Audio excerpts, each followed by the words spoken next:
ცოტა დიდი ხანი ვიყავი მეგობრებო ჩამწვალი ტელეფონში, მაგრამ ცოტა მომშივდა და გადავწყვეტე რომ ჩელენჯი გადამიღო. აი ესე.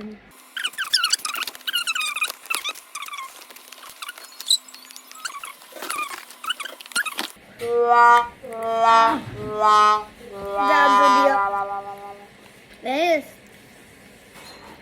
რამე ორი ერთი